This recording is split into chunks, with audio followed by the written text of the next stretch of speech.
Hi everybody, I'm Molly and welcome to your practice. I'm a yoga teacher and a physical therapist, but I'm also getting certified to teach fascial flossing with Bonnie Crotzer. It's an amazing kind of active stretching practice, which I hope you love. I'm finding some great results in my body with just like realigning, repatterning some postures, some areas of pain, better energy, and just circulation and flow. So I'm gonna go through some of my favorite go-to practices and flosses today. Grab a couple blocks if you have them, set up your space. I like to do this outside on the grass or on my carpet or on a yoga block, doesn't really matter. And then we're gonna get started with our classic warm-up, which is triple burner. So come to tabletop and then lower down onto your forearms. So it's kind of like a child's pose, bring your knees wide and your toes can be tucked or untucked. So what makes fascial flossing different than yoga or stretching is we're gonna activate our muscles, engage them, and then elongate them in certain directions. So for this one, press your forearms and your elbows down into the mat. As you do so, sit your hips back towards your heels. So you might feel this along your lats, your serratus, your tricep, your traps. Inhale, relax to come forward. Exhale, push your forearms down. Energetically pull your elbows back towards your knees. They won't actually move, but your hips will sink back towards your heels. Inhale to relax forward. Exhale, push, engage, forearms into mat, hips to heels. It doesn't have to be a really strong feeling of sensation or stretch. In fact, if this is your first time, just take it a little bit easy, feel it out. We want to be mindful with how we're sliding and gliding and moving our tissues. You could also experiment with going a little bit to the right. So right hip towards right heel, and then on your next one, left hip towards left heel. And this triple burner is associated with Chinese medicine. It's basically like a designated organ for fascia itself. So this kind of webby skeleton inside of our body that covers every single cell, every bone, muscle, organ, blood vessel. And this triple burner, if you practice a lot, I think it feels really good just as a general warm-up, but it can also contribute to healthy hair and nails and skin. Okay, let's finish up with two more, maybe through the center if you're experimenting with the side.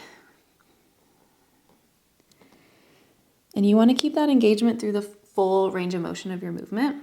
Again, it doesn't have to be like a huge sensation, but you want to find that kind of smooth tension and glide throughout. And you might have some juddery areas, and it's just a sign that this is a good thing to be working on. Okay, we're gonna move into a nice opening for the mid and upper back. If you have your blocks, you can use them. If not, you totally don't need them, but bring your right elbow to a 90 degrees, so cactusing at the elbow, and then swipe it across. Your block is underneath your left arm. So you're gonna place palm up, right hand, right forearm on the block. From here, place your left hand on top of your right forearm. Exhale to push down into the block, rounding through the back body. And then you're gonna dip your shoulder and your right ear over to the right. Inhale, relax, come back to center. Exhale, push your forearm into the block or into the ground. Feel that rounding, kind of that protracting of your shoulder blades, your scapula, around your rib cage. And then lean over to the right. Your right ear is listening to the ground.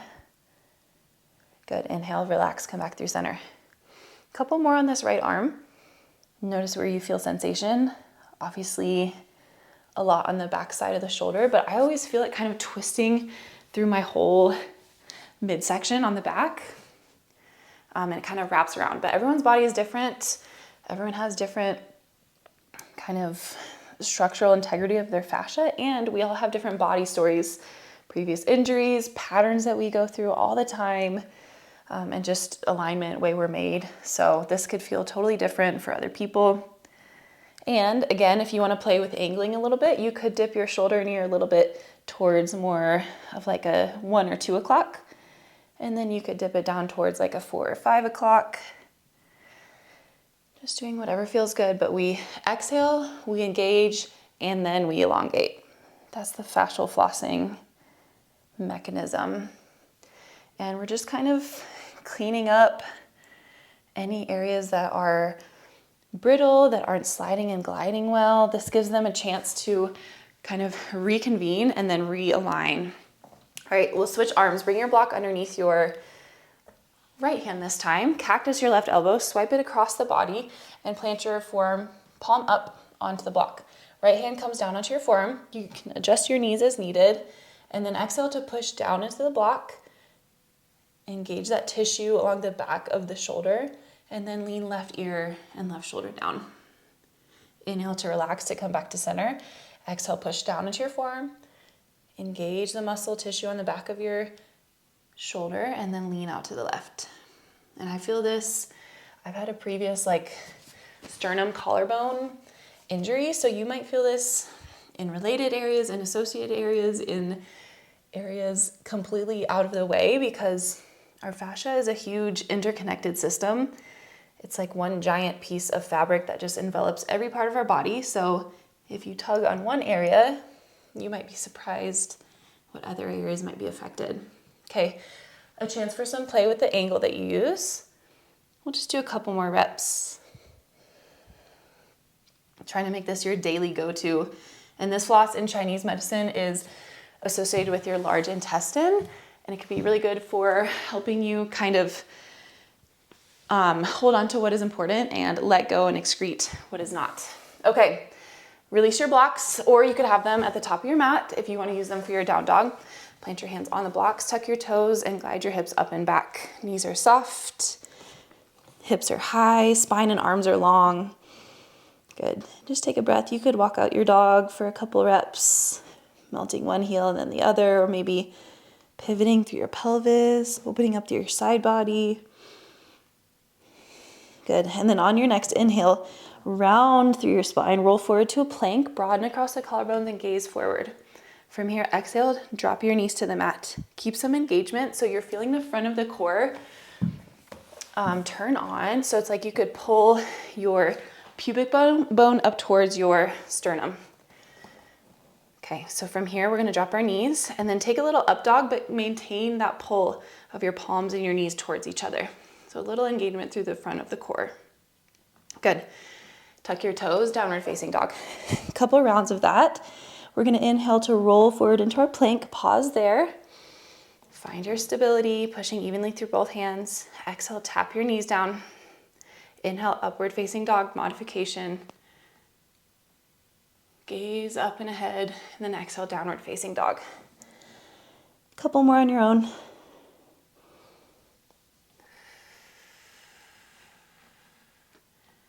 Feeling your body move together as a unit.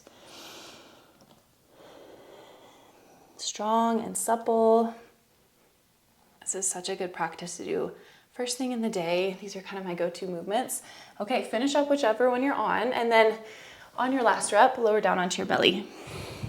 We're gonna tent out our fingertips, so create little peaks underneath your palms. Bring your palms out wide, elbows point up towards the sky, and then on your next in-breath, lengthen down through your tailbone. Exhale to lift up. So lift your chest up. We're gonna pull our fingers like we could squeegee the mat in the center, and then you'll feel this activate the tissue on the front of your chest, your pec, your shoulder blades, your shoulders, delts.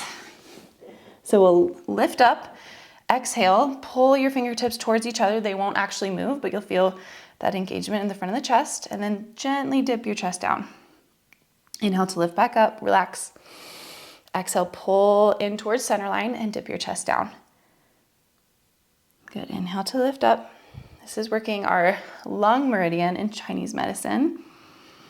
Obviously can help us breathe better, but also if we're dealing with any grief. I feel that a ton in my breathing. When I'm going through something, it's hard to catch a breath. So maybe this will help you open up there. And if you want to dip one shoulder into the center, next time you can, but don't let just your shoulder head go forward. Bonnie has said to maintain some integrity between your humerus and your collarbone. So instead of this angle, it's like more of a continuous line of tension across the whole joint. All right, couple more. If you want to do one or two on each side and then one more in the middle.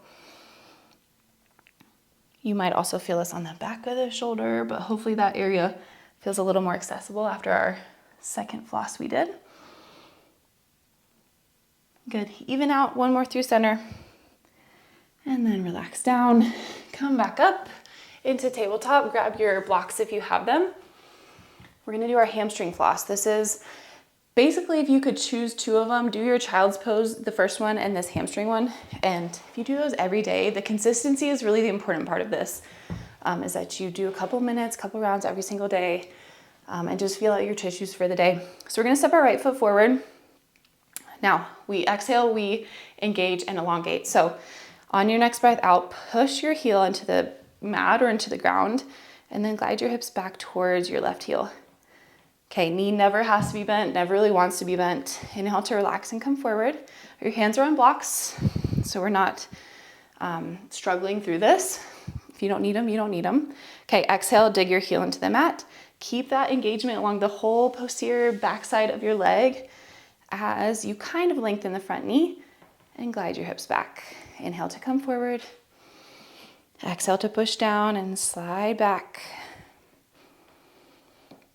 And then as you get to know these more, you can experiment with angling your toes out to 1 o'clock or in to 11 o'clock. And you can experiment with different paces. You could do really light intensity and light pressure, but go quicker. Or you could really take your time and close your eyes and feel into exactly what area of your body you feel that line of tension being pulled. And this one has helped a ton with my chronic low back pain and SI joint pain. I have literally felt my pain move from a generalized ache to like, oh, I actually feel tightness or tenseness in this part of my outer hip and hamstring. And this lateral hamstring line is really dense fascia in a lot of people. It's right next to your IT band. And it can pull on your pelvis in funky ways, and kind of doing this can help realign some stuff so your back might feel better. All right, couple more. We exhale, we engage, we elongate. Inhale to come forward and relax. And if you don't have blocks, I like to do this next to a couch, next to a chair. You could even be like up on a countertop. That's a slightly different one, but still would feel amazing. Okay, switch legs, left foot in front. All right, take a peek at your pelvis. Make sure you have good balance. You're in a nice base of support. And then exhale, dig your left heel into the mat. Glide your hips back as you lengthen your front leg. Inhale, relax to come forward. Exhale, feel that engagement as you slip back. Rebend, relax. Close your eyes. Notice any differences or similarities from side to side. And then, so I'm definitely not an expert. I'm doing my teacher training, but from what I hear, research is showing that all these, densified areas of fascia in our bodies, they follow certain lines and channels, and they actually are corresponding with Chinese medicine, which is 5,000 years old, and I'm sure has tons and tons of wisdom that might be thrown out by some people, but I think that we should probably pay attention to a lot of different cultures and wisdoms. So with Chinese medicine, this is your hamstring is your bladder meridian. And this is good support. If you look at where the meridian lies, it goes down either side of your spine, and then kind of the outside of the hamstring, and then inserts down on your foot. But it is seen as like our stabilizer and our holder because the bladder holds things up for us. So we're not just peeing all the time. And this is such an important area. Again, hamstrings connecting to the pelvis, connecting to the back. So a really good support system here. Okay, finish up 2 or 3 more. And then we just have one more to finish up today. As I learn more, I'm totally gonna incorporate fascia flossing into more yoga flows with combining them or just doing targeted classes. Whatever you guys wanna see, let me know. But I could not recommend anything more. Like 10 minutes a day, move your fascia around. You'll feel so much better. I literally feel better when I stand up. Okay, come down onto your back. Bring your blocks with you. Place them, let's place our right foot on a block and then cross your left foot or left ankle over your right knee. This is another bladder floss. So instead of feeling this one more in the hamstrings, this will be kind of the outer glutes. Okay. So bring your hands either on top of your knee or behind your thigh or through that little hole by your thigh. And then we're gonna exhale, engage by driving our knee out into our hand. So we don't have to be super externally rotated like we've probably learned in yoga. If you wanna have that knee a little bit closer into your body, that's great. But we do wanna find the pushing out motion while your hands win. So your hands will pull your knee across the body and in towards the chest. Inhale, relax to come back out with the left knee. Exhale, push out, but your hands have the greater pressure and they get to win. Now, readjust as needed. You might feel your left hip. You want to feel it kind of sinking down, like your femur is grounding more down towards the mat and opening up a little bit to the left side. So this will expose more of the glute tissue. So exhale to push your knee into your hands, but your hands win, drawing your knee in and across your chest. Okay. You could also do hugging your right knee in towards your body. Slightly different meridian, but all great stuff for the glutes and the outer hip. But we always like push out to engage and feel that tissue along the left outer hip and glute lengthening, and then relax. Inhale, let it go. All right, let's do 2 more.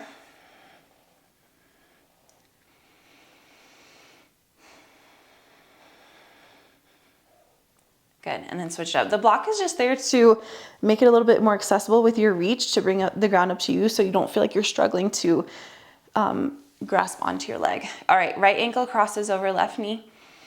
Right hand, both hands come onto your right knee, and then push that knee into your hands, but let your hands draw your knee up into your chest and across the body. Might take some getting used to. My teacher says like you might even be kind of numb in these areas and not feel any sensation because that tissue has densified so much, and we have nerve endings in all of these fascial areas, but when it's so dense, sometimes it can clog up some nerve endings. So you might not have sensation for a while, but if you keep at it, keep practicing it, it might open up a ton more. So notice the right hip again. See if you can drop your whole big leg bone down and out to the right, and then see if that changes any angle on the outer right hip. A couple, if you want to switch it up, you can hug your left knee in towards your body, but similar engagement and motion. Relax to come back out. And let's do 1 more. Okay, we forgot to do it before and after, but next time if you practice this class again, see how you feel before and then stand up after. So we'll all come to a stand. Notice your body. Maybe you feel even weight in both feet. Maybe your hips feel a little bit more stacked below your pelvis, below your rib cage, your chest. Shoulder blades are nice and happy. Neck is open. Spine is long. So I feel great. That is my warm up. I'm gonna go work out now. So I feel ready. I don't feel like I need to do a ton else. It's just like replace so many things throughout my day. And I love it. I hope you like it too. I'll do more of these, but thanks for being here and I'll see you next time.